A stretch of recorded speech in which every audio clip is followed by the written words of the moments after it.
চাপৰ এইটো ওখ চাপৰ গধুৰ এইফালে পাতল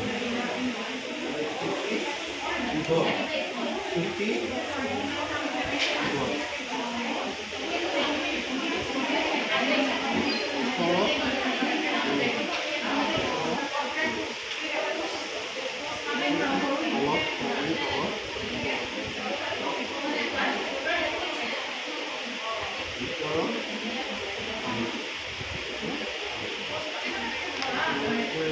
সংখ্যাৰ পৰিমাণ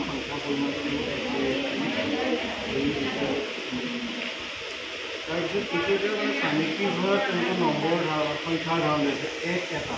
এইটো মানে এক্টিভিটি বেছ হ'ব মানে ল'ৰা ছোৱালীক আপোনালোকে এইটো কৰিব লাগিব মানে প্ৰথমতে তিনিটামান সংখ্যা ল'ব তিনিটা সংখ্যা লৈ কোনখিনি বা আঁকিছে তাৰ ভিতৰত জাষ্ট ৰং কৰিব লাগিব একটো দেখি সি এপাহ কৰিব দুইটো দেখি সি দুপাহ কৰিব এনেকৈ আগবঢ়াই নিব পৰৱৰ্তী বছৰত বঢ়াই গৈ থাকিব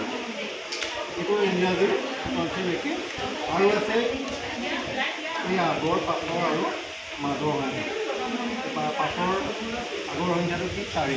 3 আগৰ সংখ্যা 2 পাছৰ 5 এনেকৈ 6 আৰু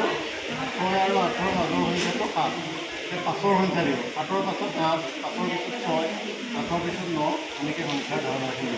বছ ইমানখিনি আছে তাৰপিছত শূন্যৰ ইয়াৰ পাছত শূন্যৰ ধাৰণাটো দিয়া হৈছে শূন্যৰ ধাৰণাটো 10 এজোপা আছে 6 এজোপা কৰি আছে তাৰপিছত এটা হৈ গ'ল তাৰপিছত আকৌ এটা হৈ গ'ল এনেকৈ চাৰিটা হৈ গ'ল এটাও নাই মানে শূন্য বুজি পালে নহ'লে কনচেপ্টখিনি দিয়াৰ পিছতহে শূন্যৰ ধাৰণা দিয়া হৈছে